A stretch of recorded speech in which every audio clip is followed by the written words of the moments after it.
ॐ अज्ञानतिमिरान्धस्य ज्ञानाञ्जनशलाकया चक्षुरुन्मिलितं येन तस्मै श्रीगुरवे नमः।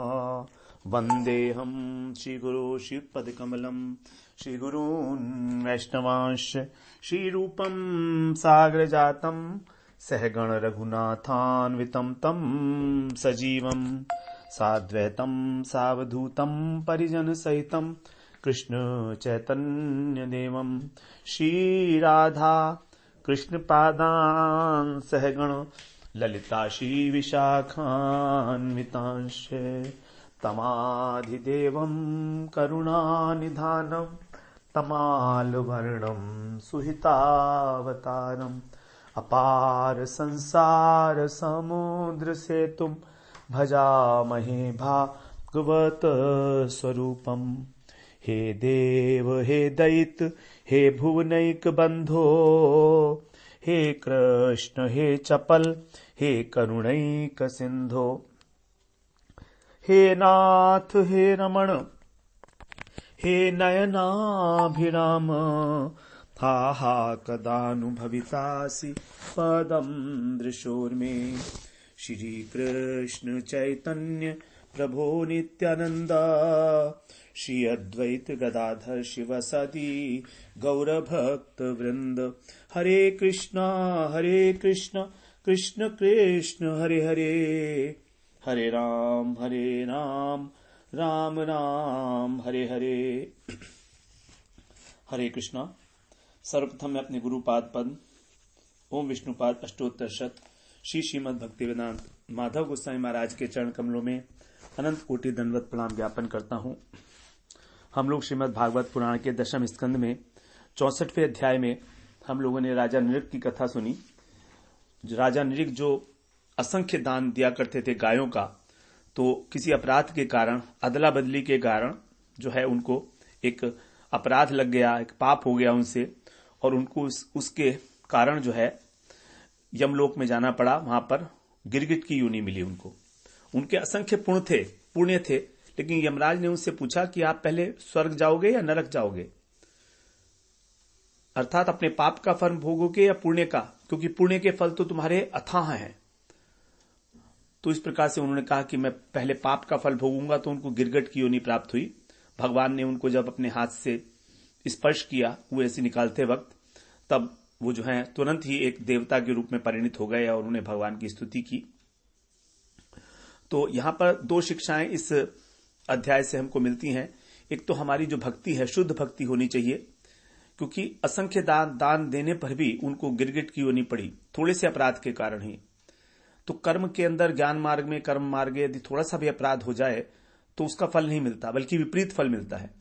और भक्ति के अंदर यदि कभी कोई भूल चूक हो भी जाए तो किसी प्रकार का कोई वो उसको गणना नहीं की जाती उसकी, भगवान उसको क्षमा कर देते हैं। शुद्ध भक्ति के अंदर जो कर्म मिश्रा भक्ति है उसमें नहीं। तो उनकी जो भक्ति है कर्म मिश्रा भक्ति है, कर्म मिश्रा भक्ति, जिसके अंदर वो दान को जो है भक्ति से भी अधिक मानते हैं। तो भक्ति के अंदर जो है अर्थवाद की कल्पना करना, भजन के अंदर, नाम के अंदर भगवान के, कि दान जो है भगवान के नाम से भी बड़ा है, ये एक बहुत जो है गलत विचारधारा है। उसी का यहां पर बताया गया कि उसकी क्या गति होती है। और दूसरी बात, ब्राह्मणों के लिए, ब्राह्मणों को जो भी वस्तु दी जाती है वो कभी वापस नहीं लेनी, उनको कभी भी किसी प्रकार का नुकसान नहीं पहुंचाना, उनका धन का कभी हरण नहीं करना, क्योंकि ब्राह्मण के धन को पचाना बड़ा मुश्किल है। विष के समान है ब्राह्मण का जो धन है। तो उसकी गति भी भगवान ने बताई कि कुंभी पाक नरक तक में जाना पड़ता है। सारा का सारा कुल जो है वो नष्ट हो जाता है ब्राह्मण को दुख देने से किसी भी प्रकार के। अब भगवान कह रहे हैं कि स्वयं भगवान कह रहे हैं कि मैं भी ब्राह्मणों का भक्त हूं, हमेशा उनको प्रणाम करता हूं। इसलिए सब अपनी कुटुंबी जनों को इस प्रकार का कह रहे हैं कि आप लोग भी सब उनकी जो है आदर करो ब्राह्मणों का। तो अब हम लोग प्रवेश करते हैं 65वें अध्याय में। बड़ा सुंदर अध्याय है ये। यहां पर जो है बलराम जी ब्रज में जाएंगे और गोपियों को सांत्वना देंगे, नंद बाबा को सांत्वना देंगे। तो कह रहे हैं, श्री शुक उवाच बलभद्र कुरुश्रेष्ठ भगवान रथमास्थितः सुहृदिदृक्षुरुत्कण्ठः प्रययौ नंद गोकुलम। सुखदेव जी महाराज कह रहे हैं कि हे कुरुश्रेष्ठ, हे परीक्षित, भगवान बलभद्र, भगवान बलराम जी के मन में सुहृद दिदृक्षु, अपने सुहृदों को देखने की इच्छा पैदा हुई। उनके लिए उत्सुक, उत्कंठित होकर, बड़ी मिलने की इच्छा थी, उनकी उत्कंठा थी। तो नंद गोकुलम, वो नंद के गोकुल में रथम आस्थिता, रथ में बैठकर प्रययौ गए। बड़ी उनकी इच्छा थी, तो द्वारका से वो नंद बाबा के ब्रज में आते हैं। परिष्वक्तश्चिरोत्कंठैर गोपैर गोपीभिरेव च रामोऽभिवाद्य पितरौ आशीर्भिर अभिनंदितः। चिर उत्कंठई, बहुत समय से उत्सुक जो गोप हैं, और गोपी भी, गोपियों के द्वारा। तो यहां पर जो है ब्रज के गोपियां भी अत्यंत उत्कंठित हैं। उनको आलिंगन, परिष्वक्त आलिंगन करके बलराम जी पितरऊ, अपने माता पिता से अभिवाद्य, उनको प्रणाम किया। माता जी सबसे पहले आशी भी, और उनसे आशीर्वाद लेकर अभिनंदित है, अभिनंदित हुए।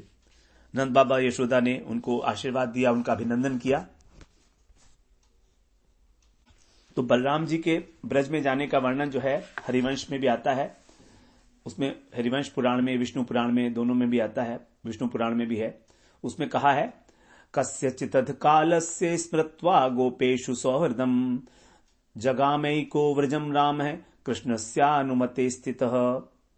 अर्थात एक बार, कस्यचित् एक बार जो है, गोपेषु सौहृदम, गोपों के साथ अपनी प्रगाढ़ मैत्री का स्मरण करके एक बार जो भगवान बलराम है वो कृष्ण से अनुमति, कृष्ण से अनुमति लेकर अकेले ही एको जगामई ब्रजम, ब्रज गए, अकेले ही गए कृष्ण से अनुमति लेकर। तो वृंदावन के जो वो ब्रज के जो भी गोप गोपी हैं, उन सबको सांत्वना देने के लिए बलराम जी वहां पर आए हैं। अब यहां पर प्रश्न होता है कि शुद्ध प्रेम के जो महासागर हैं कृष्ण, वो ब्रज में क्यों नहीं आए? तो उसके लिए उन्होंने 2 श्लोक बताए हैं विश्वनाथ चक्रवर्ती ठाकुर ने। प्रेयसी प्रेम विख्याता पितरावति विस्सलौ प्रेम वश्यस्य कृष्णांस तांस त्यक्त्वा न कथमेष्यति इति मत्वेव यदवः प्रत्यबंधन हरिर्गतौ ब्रज प्रेम प्रवर्धि स्वलीलाधीनत्वमीयुषः। यादव लोग ऐसा सोचते हैं। क्या सोचते हैं यादव लोग? ये बता रहे हैं कि जो भगवान की प्रेमिकाएं हैं, प्रेयसी, अपने शुद्ध प्रेम के लिए विख्यात हैं। प्रेयसी प्रेम विख्याता पितरौ अति वत्सलौ, और भगवान के जो माता पिता हैं वो उनके प्रति अत्यधिक वत्सल हैं ब्रज के अंदर। और प्रेम वश्यस्य कृष्ण, और भगवान कृष्ण जो है स्वयं प्रेम, शुद्ध प्रेम के वशीभूत होते हैं। ये सब यादवों को पता है। तो इसीलिए त्यक्त्वा न कथमेष्यति, यदि वो उनको देखने गए तो फिर वहां पर वापस कैसे आएंगे? लौटकर उनको छोड़कर कैसे आएंगे? नहीं आ पाएंगे। तो यादवों के मन में ये शंका है। शंका क्या है? उनको विश्वास है। उनको विश्वास है कि कृष्ण मथुरा चले गए, एक बार मथुरा नहीं, ब्रज चले गए तो वापस नहीं आएंगे, क्योंकि कृष्ण जो है प्रेम के वशीभूत होते हैं, हमारे पास नहीं आ सकते। इसीलिए उन्होंने इति मत्वा, इसी कारण उन्होंने, यादवों ने भगवान को जो है ब्रज में नहीं जाने दिया। तो जानते थे कि भगवान जो हैं वो अत्यधिक प्रेम करते हैं ब्रजवासियों से, उनके बिना नहीं रह पा रहे हैं। तो और लीला के अनुरोध से भगवान जो हैं ब्रजवासियों के नित्य वर्धमान प्रेम का आदान प्रदान करते हैं। अब आगे तो इसीलिए जो है विश्वनाथ चक्रवर्ती ठाकुर ने बताया है कि वो नहीं गए वहां पर।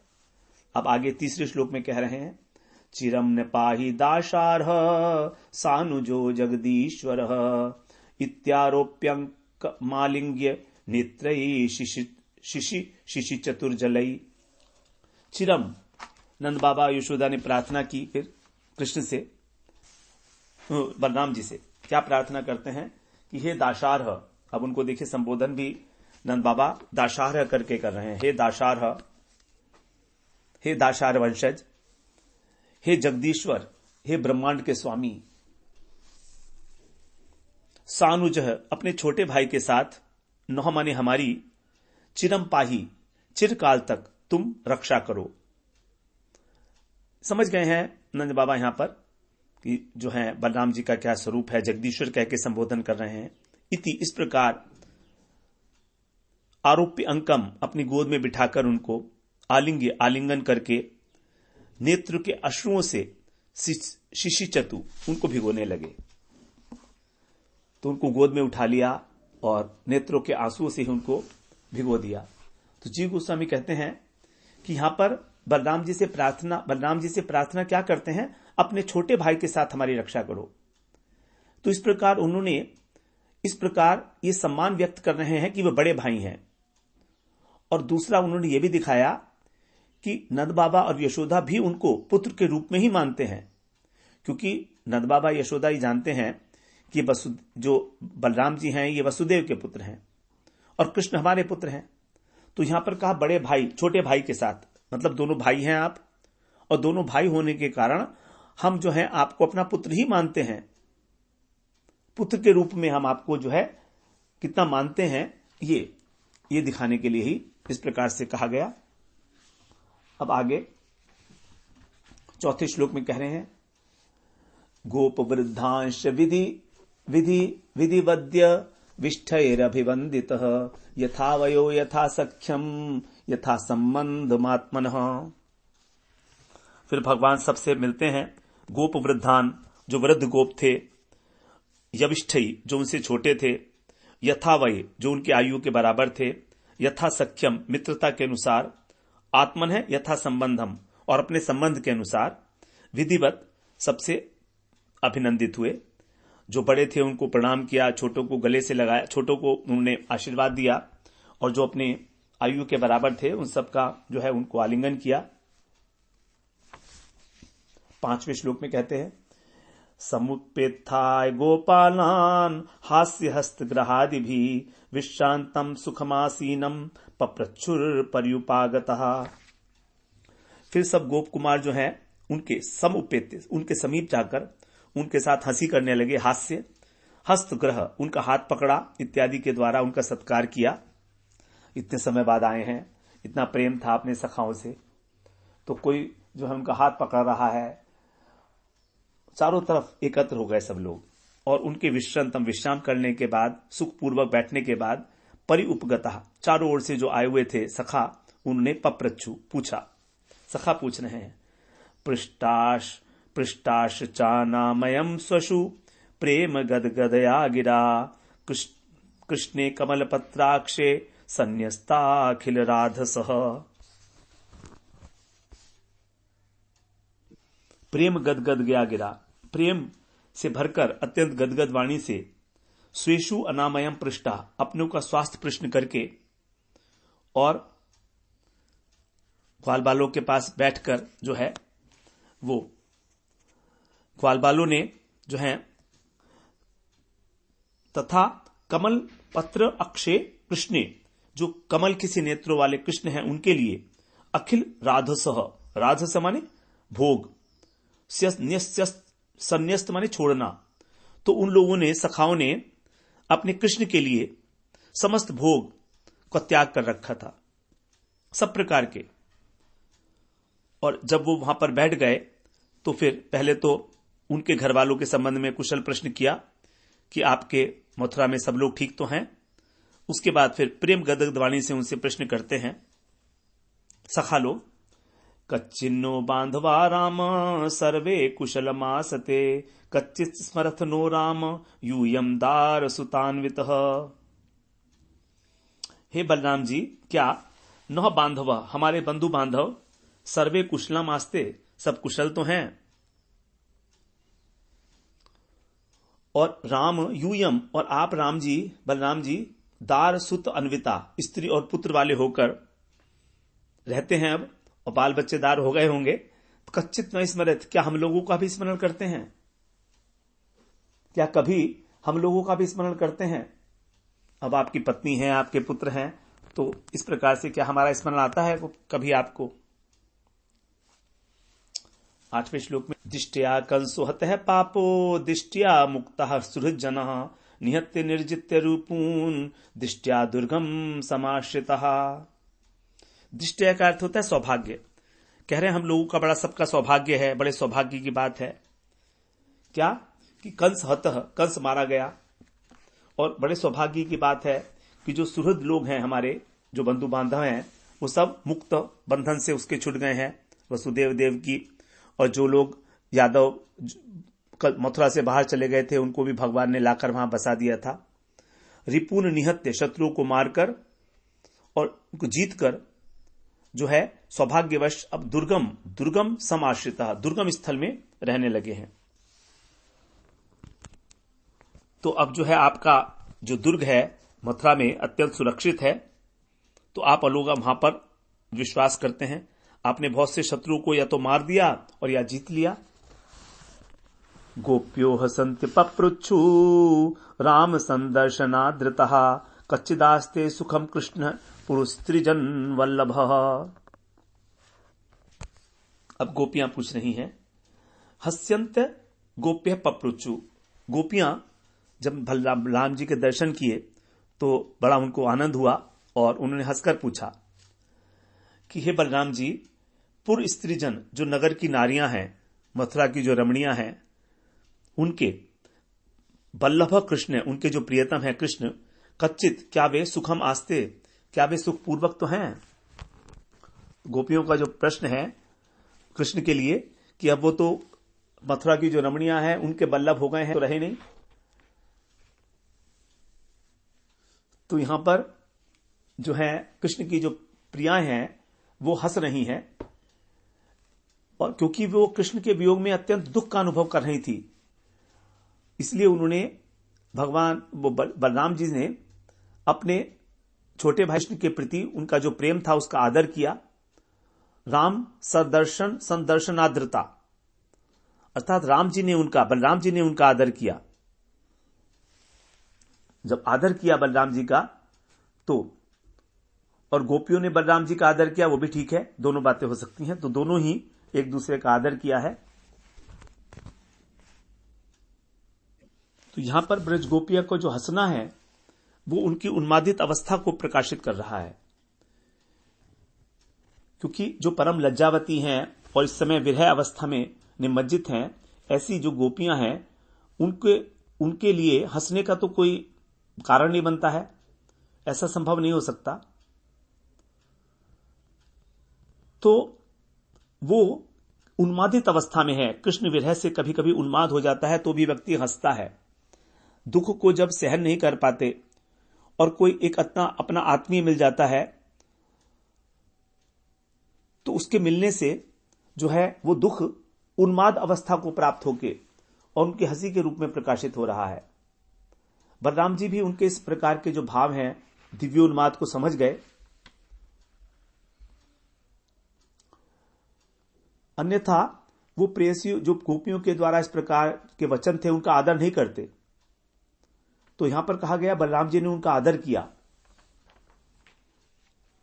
और गोपियों ने भी उनका आदर किया। अब बलराम जी जो हैं इसका आगे उत्तर भी देंगे।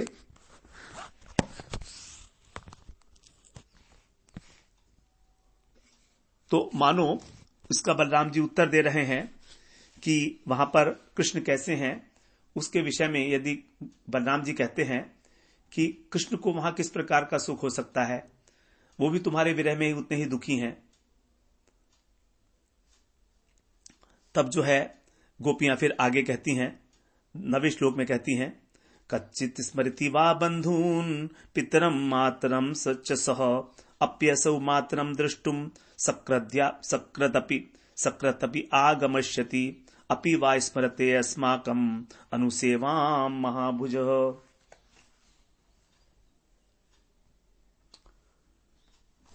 यहां कह रही हैं गोपियां, कच्चित स्मृति वा बंधून, क्या वे वहां पर, कच्चित का मतलब है क्या वे वहां पर मातरम पितरम अपने माता पिताओं की अथवा सखाओं का स्मरण करते हैं। सकृत अपि एक बार भी क्या, मातरम दृष्टुम माता का दर्शन करने के लिए, असौ माने ये कृष्ण आगमिष्यति आएंगे, क्योंकि माता जो है उनसे बहुत प्रेम होता ही है, पिता से अधिक, सखाओं से भी अधिक। माता के प्रेम की तो कोई तुलना ही नहीं है। इसलिए गोपी जो है केवल माता के लिए पूछ रही है, वास्तव में माता के माध्यम से वो अपने लिए पूछ रही है। जब माता के दर्शन करने आएंगे तो हम भी दर्शन करेंगे। हे महाभुज, हे विशाल बाहु, अस्माकम हम लोगों की जो अनुसेवाम हमने जो उनकी निरंतर सेवा की है, अपि वा स्मरते क्या वो कभी उसका स्मरण करते हैं। तो यहां पर सबसे पहले माता पिता, उसके बाद सखा, फिर अपने भाव को रोक नहीं पाई और अपने विषय में भी पूछ लिया कि क्या हम लोगों की भी स्मरण करते हैं कि हमने उनकी कभी कोई सेवा की है। मातरम पितरम भ्रातिन पतिन पुत्रान स्वसरपि यदर्थे जहिम दाशारह दुस्त्यजान स्वजनान प्रभो। हे प्रभो, हे दाशारह, यत अर्थे जिनके लिए, अब अपनी बात शुरू हो गई है गोपियों की, जिनके लिए हमने दुस्त्यजान अत्यंत दुस्त्याज्य, जो अपने स्वजन है, माता पिता हैं, भाई पति पुत्र बहन को भी हमने जहीम माने त्याग दिया था, जो उद्धव से कहा था उन्होंने, वही बात यहां कह रही हैं। स्थिति वही है गोपियों की अभी भी।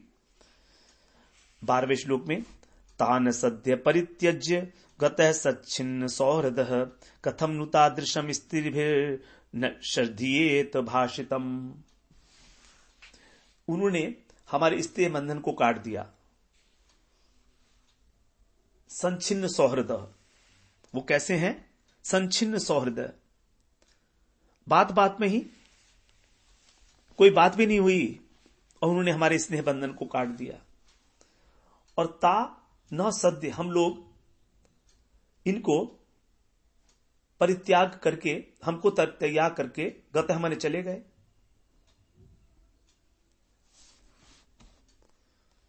तादृशम इस प्रकार के, भाषितम उनके जो वचन हैं, नु कथम स्त्री भी, भला कोई स्त्री श्रद्धीयेत कैसे विश्वास करेगी। प्रश्नवाचक चिन्ह है, अर्थात विश्वास नहीं कर सकती। किस प्रकार से उन्होंने हमारे बंधन को काट दिया, हमसे सब नाता तोड़कर चले गए, हमें बिल्कुल छोड़ दिया। यदि हम चाहती तो उनको रोक लेती, परंतु जब वो कहते हैं कि हम तुम्हारे ऋणी हैं, हम तुम्हारे उपकार का बदला ही नहीं चुका सकते, तो ऐसी कौन स्त्री होगी जो उनकी बातों पर विश्वास नहीं करेगी। जब इतना कुछ कृष्ण कह चुके हैं कि मैं आपका चिर ऋणी हूं, तो फिर हमारे पास उन पर विश्वास करने का, ना करने का कोई कारण नहीं था।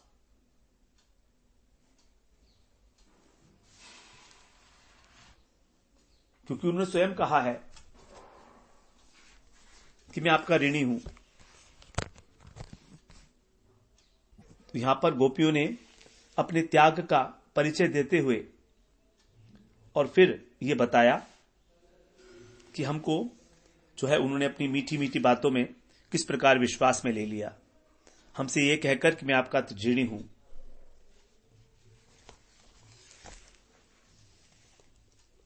आगे कहती हैं 13वें श्लोक में, कथम नु गृह्णन्त्यवस्थितात्मनो वचः कृतघ्नस्य बुधा पुरस्त्रियः गृह्णन्ति वै चित्रकथस्य सुंदर स्मितावलोकोच्छवसित स्मरातुरः। अनवस्थितः आत्मनः, अस्थिर चित्त से अनवस्थित है, जो इसी प्रकार से स्थिर नहीं है, अस्थिर है, ऐसा।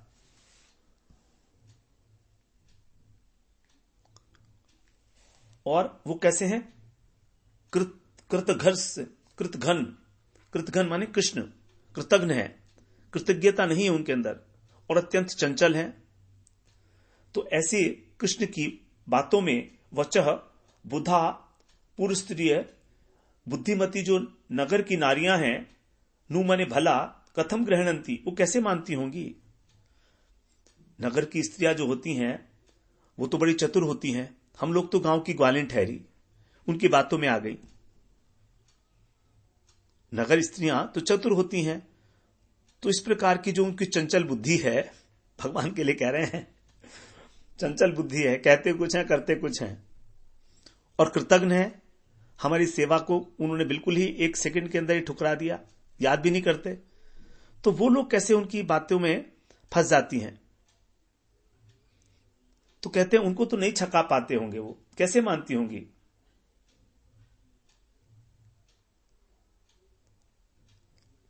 फिर तो दूसरी गोपी कहती है कि नहीं नहीं ऐसा नहीं है, वो फंसा ही लेते होंगे। वो कहते हैं कृष्ण बनाने में तो बड़े तेज है ना, वही चित्र कथस्य, निश्चित रूप से वो बड़ी अद्भुत बातें करते हैं, विचित्र विचित्र, चित्र माने अद्भुत, मीठी मीठी, बड़ी बड़ी मीठी बातें करते हैं, उनका कहना ही क्या है। और उनकी जो मुस्कान है अत्यंत सुंदर है, और उनकी जो चितवन है, अवलोक, चंचल चितवन, उसका तो कहना ही क्या। उच्छवित स्मर, तो उसको के द्वारा उन रमणियों में जो काम का वेग बढ़ जाता होगा, उच्छवित स्मर, तो इस प्रकार वो व्याकुल हो जाती होंगी, और तब वो ग्रहणंती, उनकी बात मानती ही होंगी।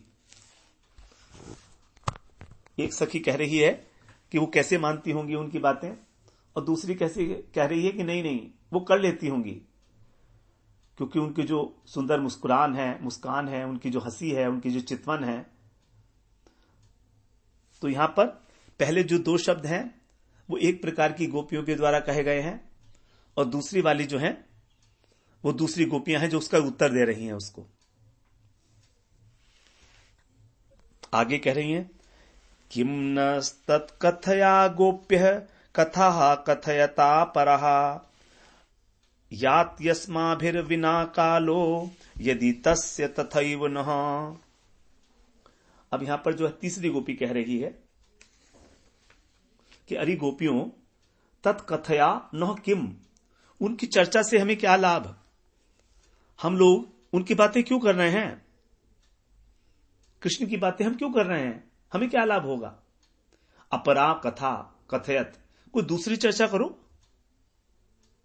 यदि अस्माभि बिना कहला, यदि हम लोगों के बिना उनका समय बीत जाता है, तस्या याति, उनका समय कट जाता है, यदि समय ही काटना है तो वो दूसरी बात कर लो।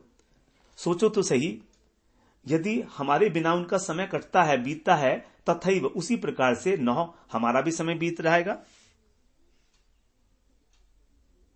भले ही चाहे दुख से क्यों ना हो, तो उनकी बातें क्यों करते हो तुम। जैसे उद्धव जी से कह रही थी उसी प्रकार से यहां पर कह रहे हैं।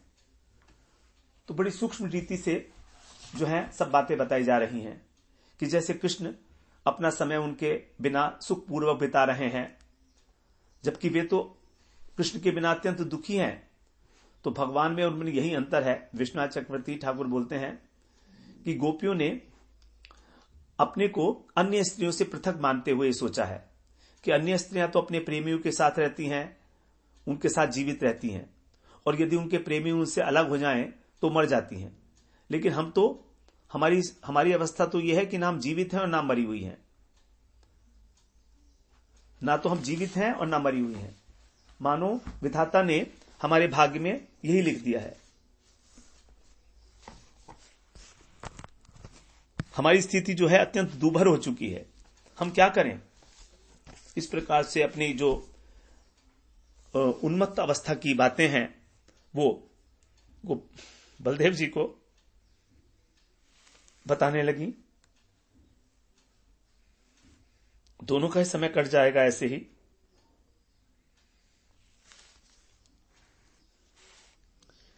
भगवान जो हैं वहां से मथुरा से दूतों को भेज के और गोपियों को अपनी प्रेम श्रृंखला में बांधे रहते थे। पहले उद्धव के समय भी आया संदेश आई, वहां बहुवचन था संदेश में, तो भगवान ने एक बार नहीं अनेकों बार संदेश भेजा है गोपियों के लिए। तो प्रेम की श्रृंखला में गोपियां निरंतर बंधी रही भगवान के।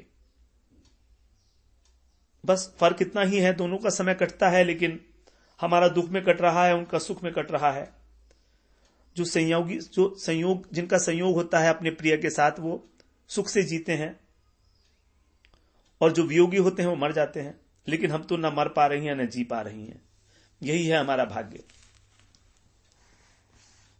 15वें श्लोक में भाव जो है गोपियों के अत्यधिक उत्कंठा को प्राप्त होते चले जा रहे हैं। अब हालत उनकी बहुत खराब होती चली जा रही है। 15वें श्लोक में कह रहे हैं, इति प्रहसितम शौरैर जल्पितम चारु वीक्षितम गतिम प्रेम परिष्वंगम स्मरंत्यो रुरुदु स्त्रियः। रोही पड़ी बाद में क्या करती। और इति माने इस प्रकार से, शौर्य प्रहसितम, जो शौरी है अर्थात कृष्ण के लिए आया है यहां पर, शूरसेन के पुत्र। देखिए जो सुखदेव जी हैं वो भी भगवान को ऐसी स्थिति में, जब गोपियों के अंदर अत्यधिक व्यथा का उन्मत्त होता है तो शौरी कहने से नहीं चूकते। जब प्रकट हुए थे भगवान तो भी उनको शौरी करके बोला था।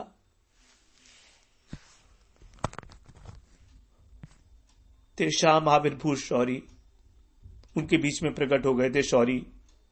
क्षत्रिय है ना, कठोर हृदय है कृष्ण का, इसलिए सुखदेव जी यहां पर भी कह रहे हैं उन शौरी की जो प्रहसितम, प्रेम भरी जो बातें थी,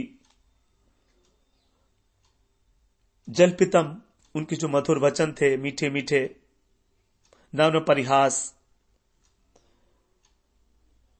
चारु वीक्षितम, उनका सुंदर अवलोकन, चारु चितवन, कटाक्ष, गतिम, उनकी जो अनूठी चाल थी, मत वाले हाथी की तरह आराम आराम से चलते थे कृष्ण, विहार करते थे।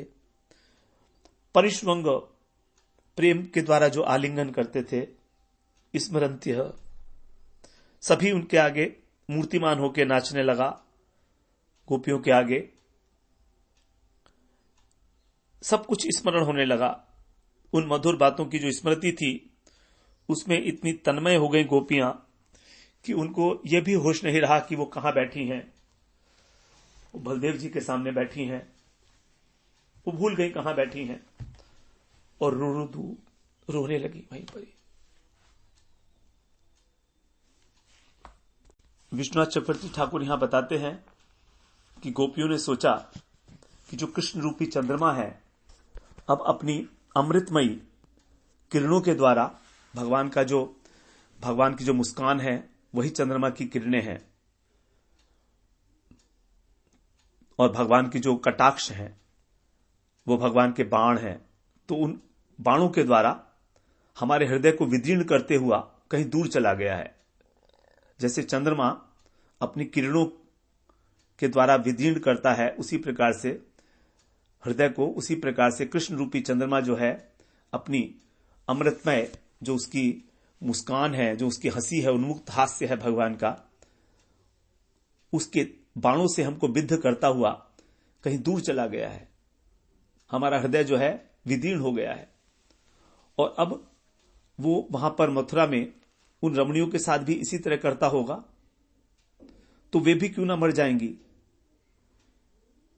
वो भी इसी प्रकार मरेंगी जैसे हम मर रही हैं, न मर रही हैं न जी रही हैं। इस प्रकार से जो प्रेम में अभिभूत हो गई गोपियां, बलदेव जी की उपस्थिति में ही चिल्लाने लगी, जोर जोर से रोने लगी। 16वें श्लोक में कहते हैं, संकर्षणास्ता कृष्णस्य संदेश हृदयंगमयी सांत्वयामास भगवान नानुनय कोविदः। बलराम जी कैसे हैं, बड़े निपुण हैं अनुनय विनय करने में, नाना प्रकार से। भगवान को ये कहा है, भगवान नाना अनुनय कोविद है। कोविद माने बड़े चतुर हैं, बड़े विद्वान हैं कि किस प्रकार किसी को मनाया जाए।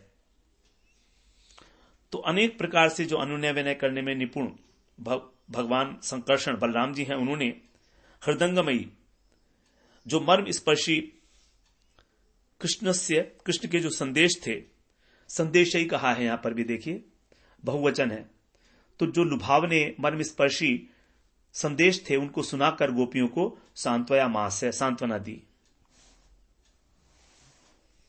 जैसे उद्धव जी ने कृष्ण का संदेश सुनाया था, वहां पर भी संदेश ही आया था। इसका मतलब यह है कि उद्धव जी के ब्रज में आने से पहले कृष्ण जो है अनेक प्रकार के संदेश भेज चुके थे गोपियों को, और यहां पर भी अब बलराम जी के आने से पहले और उद्धव के बाद भी भगवान ने अनेक प्रकार के संदेश भेजे हैं। तो विष्णु पुराण का एक श्लोक यहां बताते हैं, जो कृष्ण का संदेश क्या था, वो कैसे था।